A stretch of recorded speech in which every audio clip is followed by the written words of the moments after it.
इस्लामी तारीख ऐसे अजीम साइंसदानों से भरी पड़ी है जिन्होंने दुनिया को इल्म की रोशनी दी, मगर खुद जिंदगी भर आजमाइशों, तन्हाई और कुर्बानियों का सामना किया।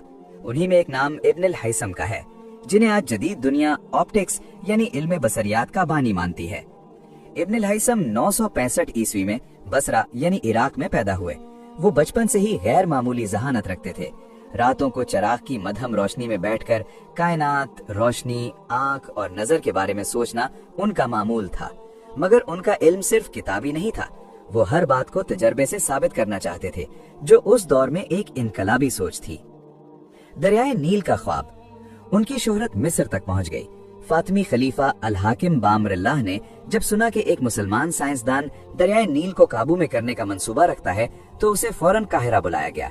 इब्न हैसम ने पूरे एतमाद लहजे में कहा, अगर मुझे इख्तियार दिया जाए तो मैं नील के सैलाब को हमेशा के लिए रोक सकता हूँ। ये बात खलीफा को बहुत पसंद आई, मगर जब इब्न हैसम ने अमली तौर पर दरियाए नील का जायजा लिया तो उन्हें एहसास हुआ कि ये मंसूबा उस जमाने की टेक्नोलॉजी से नामुमकिन है। यहाँ से उनकी जिंदगी का सबसे दर्दनाक दौर शुरू हुआ। सच बोलने की सजा। इब्न हैसम ने सच बोलने की हिम्मत की और खलीफा अल हाकिम को बताया कि ये काम मुमकिन नहीं, मगर खलीफा अल हाकिम गुस्से में आ गया। उसने इब्न हैसम को पागल करार देकर नजरबंद कर दिया। उनका घर एक कैद खाना बन गया।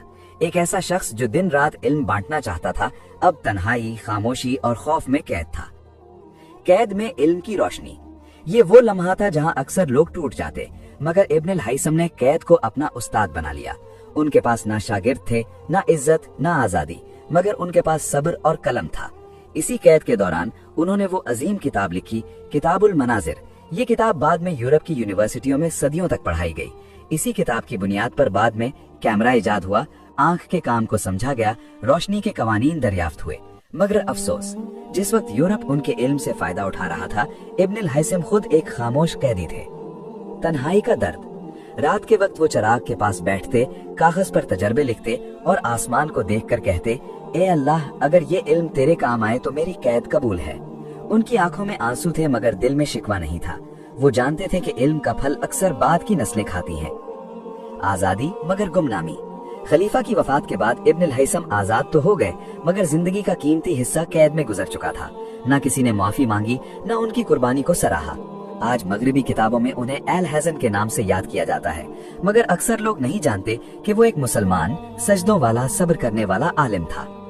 सबक। इब्न हैसम हमें सिखाते हैं कि सच बोलना कीमत मांगता है। इल्म खामोशी में भी जन्म लेता है।